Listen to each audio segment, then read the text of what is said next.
ഈ അടുത്ത കാലത്തായി വിവാഹമോചന കേസുകൾ കൂടിക്കൂടി വരുന്നു. സംസ്ഥാനത്തെ കോടതികളിൽ ഏറ്റവും കൂടുതൽ കേസുകൾ ഒരുപക്ഷെ വിവാഹമോചന കേസുകളായിരിക്കും. നിസ്സാര കാരണങ്ങൾ പറഞ്ഞാണ് വിവാഹമോചനം ഭർത്താവായാലും ഭാര്യയായാലും ആവശ്യപ്പെടുന്നത്. പലർക്കും പറയാനുള്ളത് നിസ്സാര കാര്യങ്ങളായിരിക്കും. കേസ് കോടതിയിലെത്തിയാൽ കേസിന് വീര്യം കൂട്ടാൻ പലപ്പോഴും രണ്ടുപേരും ആരോപിക്കുന്നത് വിവാഹേതര ബന്ധങ്ങളാണ്. വെറും സംശയങ്ങളുടെ പേരിലും വഴക്കിട്ട് വിവാഹബന്ധം വേർപെടുത്തുന്നവരും കുറവല്ല. ദീർഘകാലം പിണങ്ങിക്കഴിയുന്നവരും ഒരു മുറിക്കുള്ളിൽ പരസ്പരം മിണ്ടാതെ കുടുംബത്തെ പേടിച്ച് വേർപിരിഞ്ഞ് ദിവസങ്ങൾ കഴിച്ചുകൂട്ടുന്നവരും നമുക്കിടയിലുണ്ട്.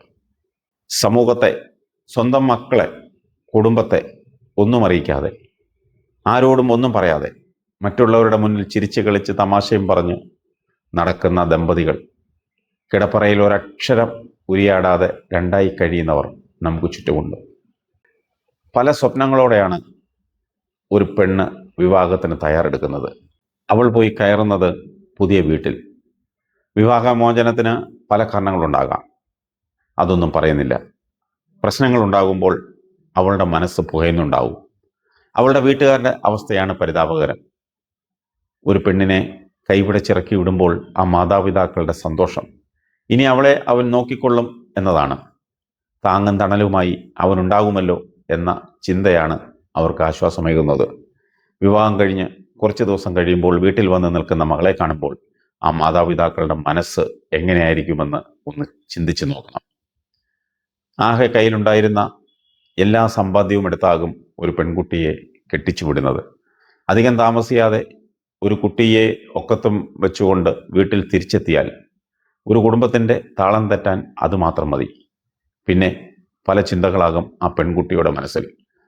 മറ്റുള്ളവരുടെ മുഖത്ത് നോക്കാൻ പറ്റാത്ത കുറച്ച് ദിനങ്ങൾ, മറ്റുള്ളവരുടെ ചോദ്യങ്ങൾക്ക് മറുപടി പറയുന്ന ദിനങ്ങൾ, എവിടെ നിന്ന് തുടങ്ങണമെന്നറിയാതെ ഡിപ്രഷനിലേക്ക് വീഴുന്ന ദിനങ്ങൾ, കോടതി, പോലീസ് എന്നിവയെ കൂടുതൽ അറിയേണ്ടി വരിക, കുറ്റപ്പെടുത്തലുകൾ, നിനക്ക് അഡ്ജസ്റ്റ് ചെയ്തുകൂടെ എന്ന സ്ഥിരം ചോദ്യം, കുടുംബത്തിന് ബാധ്യതയാണെന്ന ചിന്ത, കൂടെ ചില ക്രിമിയടിക്കാരെ ഒഴിവാക്കാൻ സമയം കണ്ടെത്തണം. ഇതിൽ സ്വന്തമായി ജോലിയില്ലാത്തവരുടെ കാര്യമാണ് ഏറെയും കഷ്ടം. കുട്ടിയുടെ ഭാവിയെക്കുറിച്ചുള്ള ചിന്ത, കാശ് ആരോടും ചോദിക്കാനില്ലാത്ത അവസ്ഥ. സത്യത്തിൽ ഒരു വിവാഹമോചിത പിന്നെ സീറോയിൽ നിന്ന് വേണം തുടങ്ങാൻ. അങ്ങനെ അവൾ അവിടെ നിന്ന് രക്ഷപ്പെട്ട് കിട്ടിയാൽ പിന്നെ ജീവിതത്തിലെ ഏതു പ്രതിസന്ധിയും തരണം ചെയ്യും. ഒരു അവിവാഹിത സ്വാതന്ത്ര്യം അനുഭവിക്കുന്നതിനേക്കാൾ 10 മടങ്ങ് അവൾ അനുഭവിക്കും. ലോകത്തെക്കുറിച്ചുള്ള കാഴ്ചപ്പാട് തന്നെ ഒരു വിവാഹമോചനം കൊണ്ട് മാറിക്കിട്ടും. അവൾ സ്വയം തിരിച്ചറിയും അവൾ ആരാണെന്നും എന്താണെന്നും. പിന്നെ കുറ്റപ്പെടുത്തുന്നവരും വിമർശിക്കുന്നവരും അവരേറെ ഉണ്ടെങ്കിലും നന്മ മാത്രം കണ്ട് ഉപദേശിക്കുന്നവർ പലരുമുണ്ടാകും. അവരെ ആദ്യമൊക്കെ കേൾക്കുമ്പോൾ നമുക്ക് വെറുപ്പായിരിക്കും മനസ്സിൽ തോന്നുക. നമ്മുടെയൊക്കെ ജീവിതത്തിൽ അങ്ങനെ ചിലരുണ്ടാവും. മുഖത്ത് നോക്കി ഉള്ളത് തുറന്നു പറയുന്നവർ. ചിലപ്പോൾ നമുക്കവരോട് വെറുപ്പ് തോന്നാം. പക്ഷേ സത്യത്തിൽ അവർ ഒരിക്കലും ചിരിച്ചുകൊണ്ട് ചതിക്കില്ല. അവരെ വിശ്വസിക്കാം. നമ്മൾ ആരെയും കണ്ണുമടച്ച് വിശ്വസിക്കരുത്. സാഹചര്യത്തിനനുസരിച്ച് നമ്മളെ അവഗണിക്കുന്നവരെയും കുറ്റപ്പെടുത്തുന്നവരെയുമല്ല, വിഷമങ്ങൾ വരുമ്പോൾ നമ്മെ ചേർത്ത് പിടിക്കുന്നതിന് പകരം ഒഴിവാക്കുന്നവരെയുമല്ല, മറിച്ച് ഏത് സാഹചര്യത്തിലും കൂടെ നിൽക്കും എന്നുറപ്പുള്ളവരെ നമുക്ക് സ്നേഹിക്കാം, നമുക്ക് ബഹുമാനിക്കാം, നമുക്ക് കൂടെ കൂട്ടാം. കാരണം നമ്മുടെ ബന്ധങ്ങൾ നമുക്ക് ആത്മവിശ്വാസം പകരുന്നവയാണ്. എന്തിനും ഏതിനും കൂടെയുണ്ടെന്ന ഉറപ്പിൽ മനസ്സുകൊണ്ട് ചേർന്നിരിക്കുന്ന ബന്ധങ്ങളെയാണ് നമുക്ക് ആവശ്യം. അവർക്ക് നമ്മളെ ഏതവസ്ഥയിലും ചേർത്ത് പിടിക്കാൻ കഴിയും.